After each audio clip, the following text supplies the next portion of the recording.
So John Pennington, director of the HSEM program, associate professor, and many other things. Since the Homeland Security Emergency Management degree program was already online, it's already an online program, how has operations changed? It's really only impacted one particular course with the bachelor's degree, and really it's been a very easy transition for us, I would say, compared with other programs at Pierce and really nationally. The platform for us was indeed, all online. The one course right now, every quarter we have one particular course that is grounded, and it is offered on Monday or Tuesday nights from 5:30 to 9:30.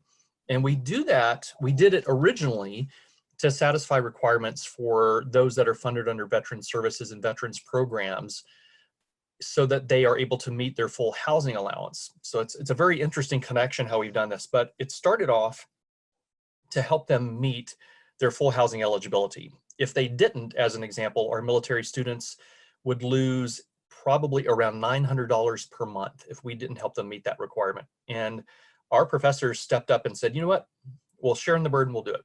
So the only thing that's changed because of COVID-19 has been that we had to eliminate that Tuesday night class, bring it in online. But what we also had to do was seek a waiver from the Veterans Administration that will still help them satisfy the requirements. So that's been the only real adjustment. Everything else has been pretty straightforward to the actual online platform.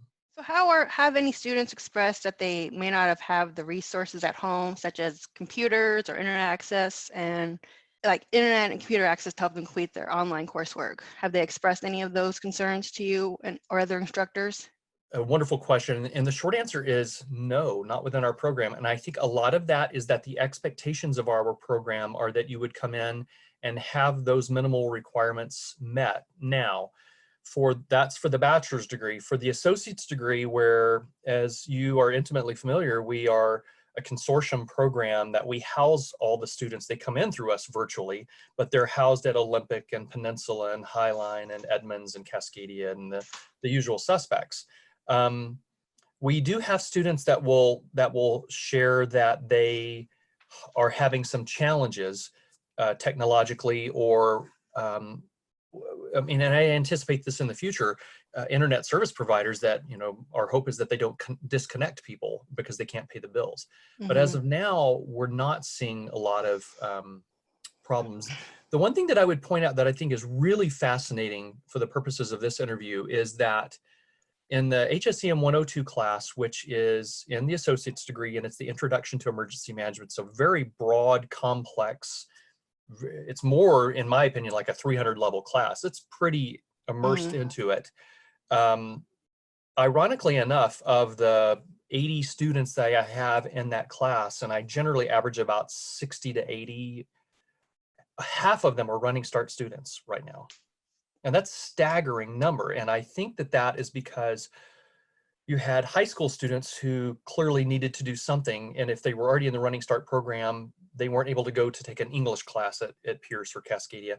So the numbers are just phenomenal. Now, what that's done for my program is it's forced me to, in a lot of ways, teach some of the students on the fly about what online learning is about. So if you have half of my students that are running Start, of them probably 50 to 75% have never taken an online class. I'm having to teach them the basics of Canvas, the basics of online learning platforms, while then immersing them in the material. And what I've taken upon myself in this program is I would much rather teach them about Canvas myself than have it done in a very broad brush. I would much rather say, here's what I really mean, and here's how you submit an assignment. That's been the big adjustment for us right now, at least in my class and my program. Okay. So do you think the Homeland Security and emergency management field / industry will see a rise in people wanting to enter the field due to COVID-19? How so? Yes, absolutely. We were already seeing this trend just based on what I like to call the FEMA's Strategic Foresight Initiative drivers. There are these 9 drivers that just basically already say that emergency management and Homeland Security in general is going to increase. And those drivers include things like demographic changes, climate change, universal access to and dissemination of internet information, globalization, which is now going to, as you can imagine, change. It's Hmm. probably going to revert back. But then you take on top of this the healthcare challenges and risks that we face. Many of them were put in the context of the climate change. So climate change, temperatures increase, mosquito-borne diseases will increase, and therefore you have those kind of healthcare-related issues. I don't want to say that no one foresaw a pandemic because it's always been talked about, but in this case, our numbers will rise, and we're already seeing the applications increase and anticipate that they will increase to the point that our intentions are to examine whether or not we double up our cohort for fall for the bachelor's degree. It only has a maximum of 30. We're looking at opening up a second parallel cohort to that. And then I had already kind of quietly planned offering a healthcare emergency management certificate, and I'll be designing that process, not for people that want to be healthcare emergency managers per se, but for the nursing profession and for medical professionals, people that are just immersed within a healthcare arena that want to get a better feel in their own curriculum for what emergency management is like, basically that nexus. So we're going to create a healthcare emergency management program. This is on top of the tribal program that we've created and other things. So we're just kind of on a very solid trajectory upward. So for the HSM degree program, whether they're in the AA or bachelor's, they have to have an internship. Mhm. How are students being able to accomplish that since they can't really go to the place they were going to internship? So it's like virtual internships a concept, or are they getting different credit for internships now? Wonderful question. The internship is required for HSEM 240 in the associates, and then HSEM 450 in the bachelor's degree. The associate's degree and the bachelor's degree's concept for an internship are going to be identical. So it will be virtual. So all of the coursework that is there is a virtual coursework internship, and it's all designed right now around COVID-19 because of what we're dealing with. So what we decided as a team was, if they can't be in the field and learn about COVID-19, they're already immersing this through the news and reading and other things that just you do while you're sitting at home. Why not immerse them into healthcare and public health and medical in particular, get these students to write about and research COVID-19 all the way through this process of internship. So they have amazing experience coming out and from real world practitioners that are immersed in it. So the platform is virtual for 240 and 450. But then what we're also seeing is that there are very sporadic opportunities at internships, but undeniably the physical ones have declined. However, what we're seeing is that the actual physical internships are beginning to be supplanted by hiring, period. And that is the ultimate goal. So what we've designed is, if Kelly comes into our HSEM 450 class, the internship, she starts in the virtual world, she's done module 1, module 2, and then she's plucked and she's hired by one of the contractors that are going to be doing federal recovery or one of the hospitals, and we're placing people, we're doing placements. Then the course will change for you. We will change that so that you will document your onboarding process. You will document your first week at the job, and then you're done, period. Mm-hmm. So it's definitely different. What we didn't see necessarily coming is that our students are being sought after with greater intensity and quickness. As an example, yesterday, one of our students, three of our students yesterday did interviews for jobs that they will be hired into out of first year cohort and second year cohort. So virtual internship is the common denominator, but being plucked here and there for jobs, which is the ultimate goal. How do you reach out to new students now? Like, what's the marketing plan? Like, and how can the center help? Well, we've not had to do any marketing at all in this program. When we came in and designed it, my original intent was to staff it with practitioner academics who were heavier on the practitioner side, that would naturally, by their diversity and their geographic locations, pull in students. That has worked brilliantly. And then the direct pipelines from the Department of Defense with Naval Station Northwest and JBLM, it's just, everything's worked. However, next phase of this is exactly what you're talking about. Do we go out and market to say that here's a new opportunity in this field? And we made a decision, we're gonna We're going to do that in the next couple of weeks. We don't know what it looks like just yet. Students are contacting us left and right. It's just crazy, but crazy in a good way. But I'll also be very candid in saying that I don't think that if I were cataloging all the calls, I don't think it's really changed that much. I think that enrollment is going to increase, but I think the inquiries are pretty steady. It's interesting that their entry into that inquiry has changed a little bit. So, hi, I'm retiring out of the military and I'm interested in emergency management as a long-term career. Or I'm 17, a Running Start student, and I'm going to change the world through international aid and humanitarian assistance. Can I talk to you about your program?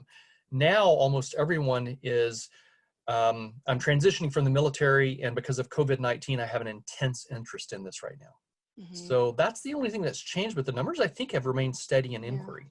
Such a huge component. This was something that I did not see when I came in, because I was, in 2016, I was tasked with build the bachelors, shore up the associates, and we've shored it up. It definitely needs more fine tuning, but bachelors is definitely rocking and rolling. Now we've got the tribal program, and I never thought that the certificate would have a role. I always thought that it would kind of dwindle off the vine in the end because it just didn't meet a lot of needs.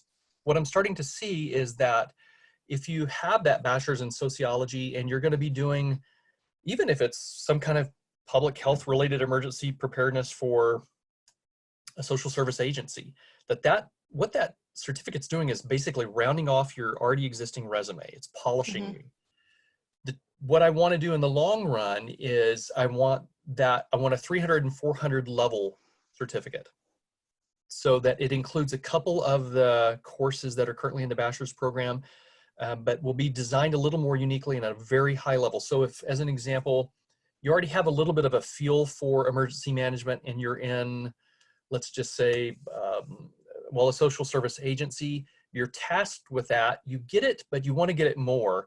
Instead of sending somebody to one of the FEMA academies, which would be great from a practitioner standpoint, and we can get them there as well, that we take them to that higher 304 level certificate and really immerse them into what the bachelor students are learning. They don't need another bachelor's degree, but they also don't need remedial, tiny, itty bitty training on how to, here's what emergency management is. Maybe they already get it. And it's like, I just need to really polish this up here. So that's probably, I'd say, 1.5 to 2 years away as well. Where does education go from here in terms of online and grounded courses, along with making sure students are provided with the resources needed so they can succeed in their classes/programs? I believe we don't go fully back. I don't think that, and I think that this is going to probably demonstrate to higher education, and I've been known to be very wrong on these things. I'll just preface that. I think that we will demonstrate as a nation that we have the ability to adapt and overcome in higher education, even this. Now, there are grounded classes that will just simply not want to come over to any version of this. And there are cases where that makes sense. There are some labs that have to be labs. There are conversations that have to be conversations. 2/3 of the success of emergency management is built on relationships, and you can't derive all relationships online. It just can't happen. But that said, I don't think we're going to be able to go 100% back to where we were. Does that mean that you're not going to have a philosophy class that is able to be offered online? And you're going to have options.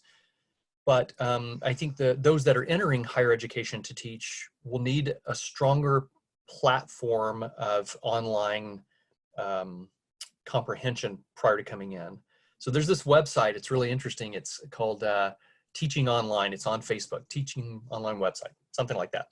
And it's a bunch of people that have complained for years and years that they can't find work because they just can adjunct here and there because of the online environments. And you hear a lot of the professors sharing their stories, and they've not been what I would consider really positive stories. They're not, very motivating. They're, I'm in this environment and it's very, I'm treated as a second-class citizen. That's changed because now you see the value of being able to facilitate online, get students to interact, break them into groups and do projects. And the team that we put in place at HSEM is just notoriously good for that. Sarah Miller in 121, which is our HSEM planning course, puts students into this online project and team building concept. So we're not going to be going back fully, But what it will do is it will enhance the value and I think elevate the value of online learning as long as it's done um, appropriately and with that student in the end game always in mind. Any advice, what we can strive towards? I think more than anything, you know, we will overcome this like we always do in this country, and higher education is no different than a manufacturing facility. You know, things are going to change. You know, I think it's undeniable that we will see the manufacturing sector in this nation come back in substantial numbers. You know, having to rely on masks from overseas or foreign countries and ventilators and other things has really, I think, emphasized the fact that beginning in the 1990s, we kind of overplayed our hand with NAFTA as an example. Higher ed's not really that different. We're going to have to change. Things are going to change. And I think just the way that we teach has to be looked at a little bit differently now. And you have an entire generation of students. I circle back to those Running Start students now. 50% of my giant class are Running Start students learning online. They're not going back. They're going to learn in this environment into the future. So I think we'll adjust, we'll overcome. We may hit a second wave of this that may even more intensify what we're doing now, but we'll find our way through it. We always do.